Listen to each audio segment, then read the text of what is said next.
Class 12 UP board के विद्यार्थियों, स्वागत है आप सभी का हमारे चैनल प्रमोद साइंस क्लासेस में। स्टूडेंट, इस वीडियो में हम सब क्लास 12 के जितने विद्यार्थी 18 फरवरी को हिंदी या सामान्य हिंदी का पेपर देने वाले हैं, उनके लिए प्यारे बच्चों कहानी से संबंधित जितनी भी कहानियाँ हैं प्यारे बच्चों, हम सभी कहानियों का इसी वीडियो में एक्सप्लेनेशन करने वाले हैं। प्यारे बच्चों, यदि आप इस वीडियो को शुरू से अंत तक देखते हैं तो मैं इस बात की गारंटी करता हूँ कि आपके प्यारे बच्चों इस वीडियो को देखने के बाद पूरे 5 अंक इस वीडियो से आपके पक्के होने वाले हैं। तो प्यारे बच्चों, वीडियो को थोड़ा भी स्किप ना कीजिएगा, इस वीडियो को शुरू से अंत तक जरूर देखिएगा। यहाँ पर देखिए प्यारे बच्चों, मैं यदि बात करूँ तो आपके सिलेबस में मेरे प्यारे बच्चों कहानी जो है वो 4 कहानी है। पहली है पंचलाइट, बहादुर है, ध्रुवतारा है और लाठी है। तो मेरे प्यारे बच्चों, आज के इस वीडियो में हम सब इन 3 कहानियों का प्यारे बच्चों डिस्कशन करने वाले हैं। चौथी कहानी लाठी है, तो मेरे प्यारे बच्चों लाठी कहानी को पढ़ने की ज़रूरत नहीं है। मैं 100% कहता हूँ कि यदि आप प्यारे बच्चों इन 3 कहानी सिर्फ तैयार कर लेते हैं तो आप अपने बोर्ड एग्जाम में प्यारे बच्चों 5 अंक जरूर पक्का कर लेंगे हाथ से, ठीक है। क्योंकि प्यारे बच्चों ये 3 कहानी ऐसी कहानियाँ हैं जो कि हर साल पूछी जाती हैं, हर साल हर एक पेपर सेट में पूछा जाता है, ठीक है। तो प्यारे बच्चों, मैं यही सजेस्ट करूंगा कि आप सब ये केवल 3 कहानियां तैयार कर लीजिए और इस वीडियो में हम इन तीनों कहानियों का पूरा उद्देश्य और सारांश पूरा डिस्कशन करने वाले हैं, ठीक है। तो यहाँ पर देखिए, सबसे पहले आप सभी के पास किस तरीके से बोर्ड एग्जाम में क्वेश्चन पूछा जाता है कि पंचलाइट अथवा ध्रुवतारा कहानी का सारांश लिखिए, जो कि कहा जाता है कि शब्द सीमा अधिकतम जो है वो 80 शब्द होने चाहिए। तो मेरे प्यारे बच्चों, आप सभी को बोर्ड एग्जाम में कितना 80 शब्द में लिखना होता है, बस उतना ही हम आपको बताने वाले हैं यहाँ पर, ठीक है। या फिर यहाँ प्रथम कहता है कि बहादुर कहानी के उद्देश्य पर प्रकाश डालिए। तो यहाँ पर देखिए कि एक ही क्वेश्चन में तीनों कहानियाँ आई है, पंचलाइट है, ध्रुवतारा है और बहादुर है, और तीनों कहानियों में से किसी एक कहानी को आपको क्या करना है, उसका हल करना है। तो आज की इस वीडियो में तीनों कहानी का डिस्कशन करने वाले हैं। ये 3 कहानी यदि आप तैयार कर लेते हैं तो इससे बाहर आप सभी के बोर्ड एग्जाम में एक भी कहानी नहीं आने वाली है। यहाँ पर देख सकते हैं कि जो कहानी है प्यारे बच्चों 2017, 18, 20, 22, 23, 24, 25 यानी हर साल पूछा जा रहा है, और 2026 में इसका 100% चांस है कि पूछा जाएगा, ठीक है।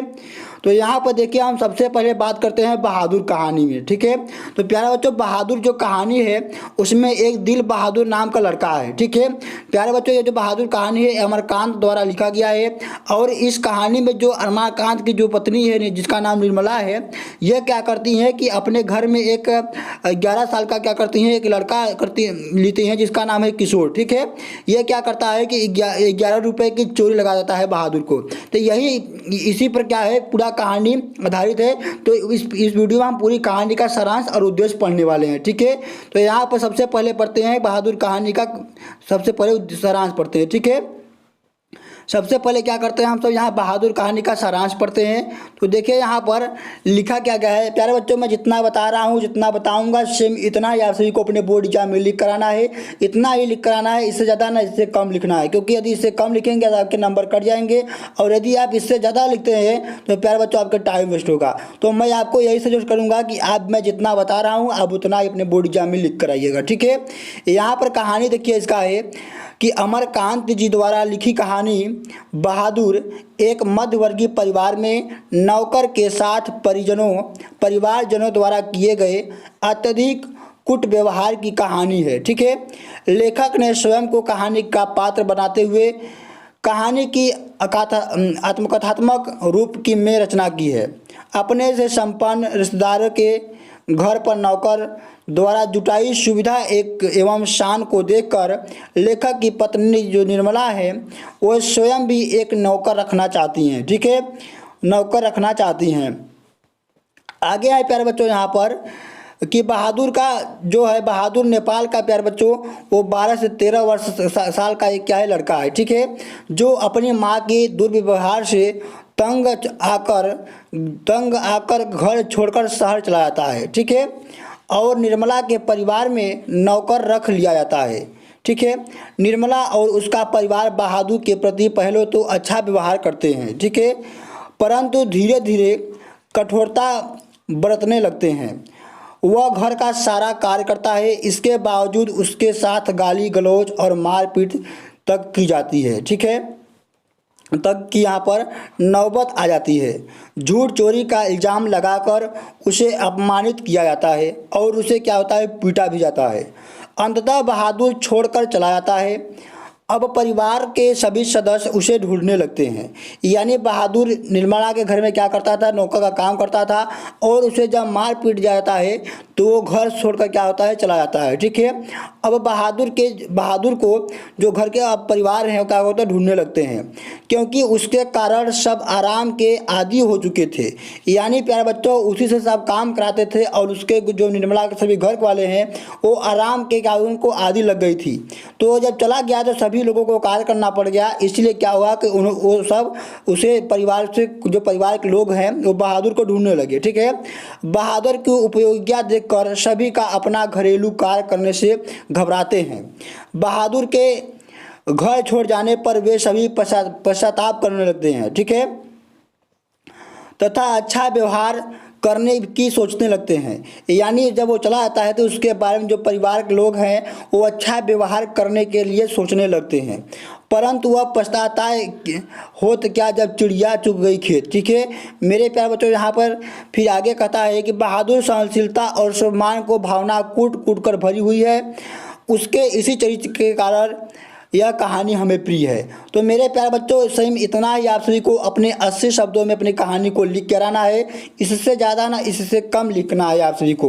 तो इस कहानी का प्यारे बच्चों आप यहाँ से स्क्रीनशॉट ले सकते हैं। यहाँ पर आप सब इसका स्क्रीनशॉट लेकर अपने कॉपी में नोट डाउन करके इसे आप लोग तैयार कर लीजिएगा। ठीक है। अगला आता है प्यारे बच्चों आप सभी का बहादुर कहानी का उद्देश्य। ठीक है। यहाँ पर क्या है, बहादुर कहानी का उद्देश्य होता है। तो आइए इसका हम उद्देश्य पढ़ते हैं। लिखा गया है कि इस कहानी का उद्देश्य समाज में उत्पन्न वर्ग संघर्ष को मानवीय सहानुभूति द्वारा समाप्त करने का संदेश देना है। शोधित के प्रति मानवता एवं प्रेम का व्यवहार ऊंच नीच के भेद के कारण दिलों में पड़ी दरार को भर देता है। बहादुर भी मानवीय श्रेय एवं संवेदनाओं का भूखा है। मालिक द्वारा पीटे जाने और प्रतिक्रिया स्वरूप उसके द्वारा घर छोड़ दिए जाने पर परिवार के सभी लोगों को पश्चाताप का अनुभव होता है। ठीक है। फिर आगे है, अनुभव होता है, वे स्वयं दोषी महसूस करते हैं। घनी और निर्धन का वर्ग भेद मानवीय भावनाओं ही कम कर सकती है। लेखक का मुख्य उद्देश्य दोनों के हृदयों का परिवर्तन है, उसके और सबके प्रति सहानुभूतिपूर्ण व्यवहार बनाए रखने का संदेश देना है। प्यारे बच्चों, यही इस कहानी का उद्देश्य है। तो आप सब इसका स्क्रीनशॉट ले लीजिए और इसे तैयार कर लीजिए। ठीक है। अगली कहानी है प्यारे बच्चों बहादुर का चरित्र। ठीक है।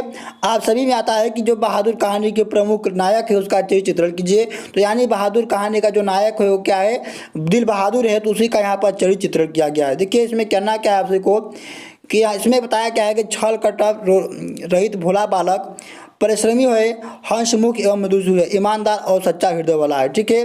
चौथा है कि सहनशील एवं स्वभावी, मातृपित भक्त बालक, व्यवहार कुशल और स्नेही बालक। ठीक है। ये क्या करना है, इतना आप सभी को हेडिंग डालकर इसके बारे में लिख कर आना है। ठीक है।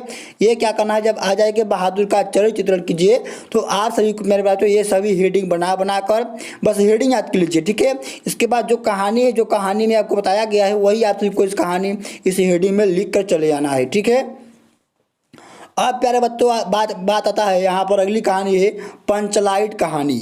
मेरे प्यारे बच्चों सबसे पहले पूछाता है कि पंचलाइट कहानी का सारांश लिखिए, या फिर पंचलाइट कहानी का उद्देश्य लिखिए, या फिर पंचलाइट कहानी के मुख्य पात्र का चरित्र लिखिए।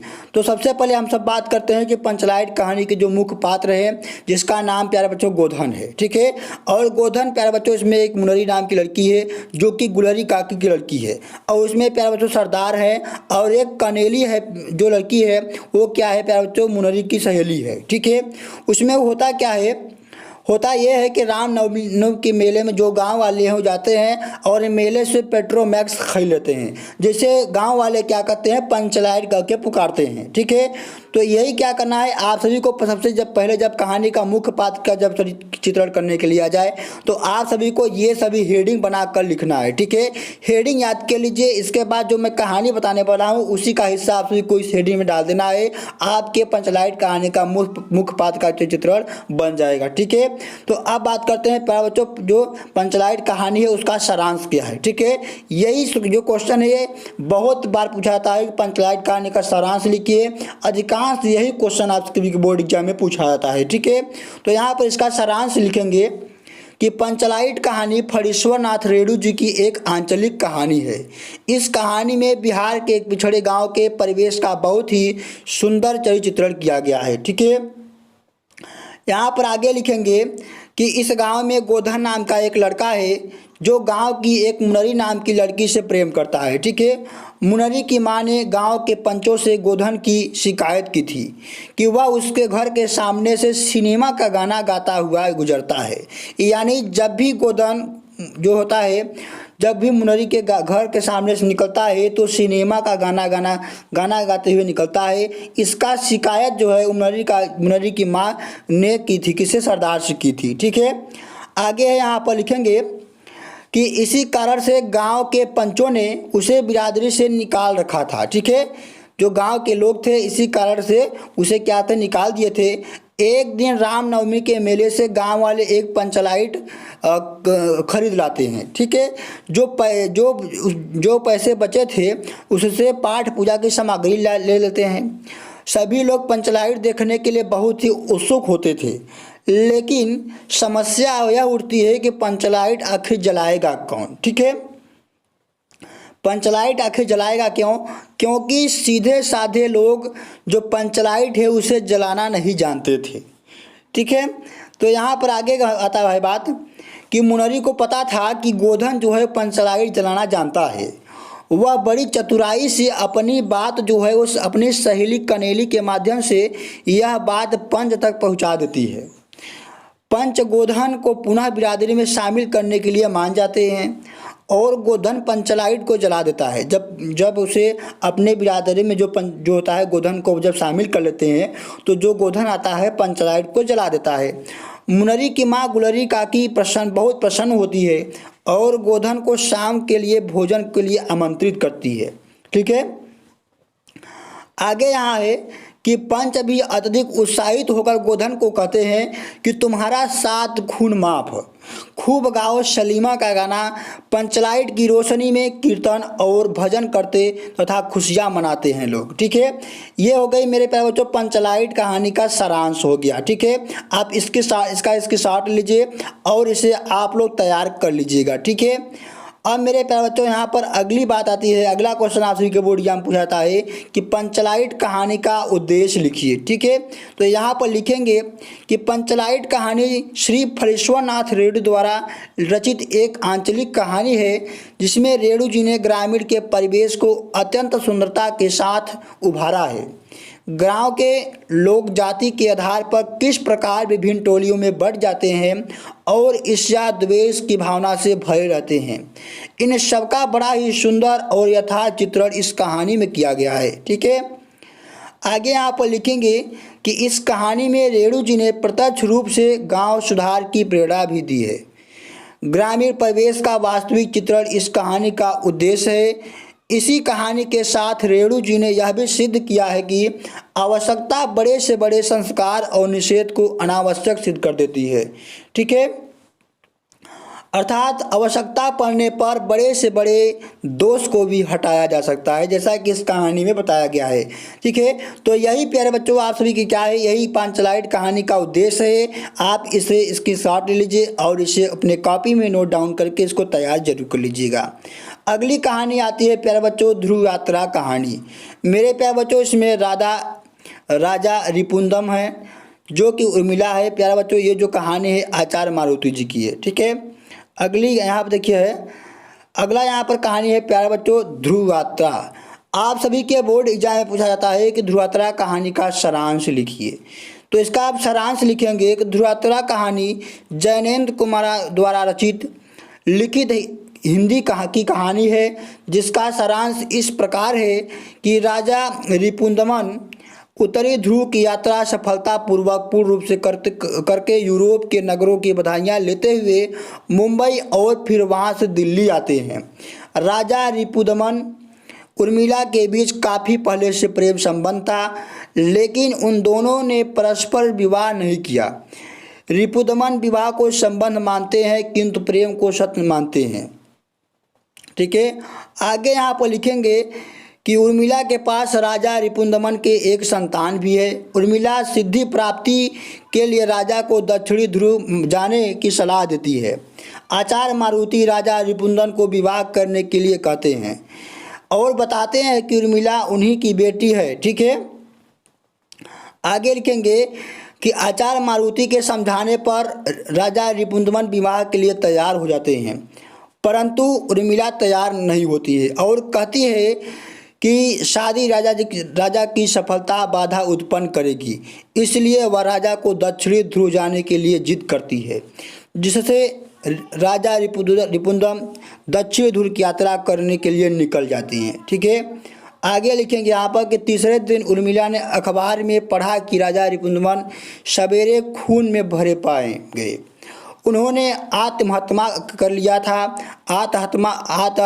आत्महत्या से पहले उन्होंने एक पत्र लिखा था कि दक्षिणी ध्रुव जाने में उन्हें कोई दिलचस्पी नहीं थी।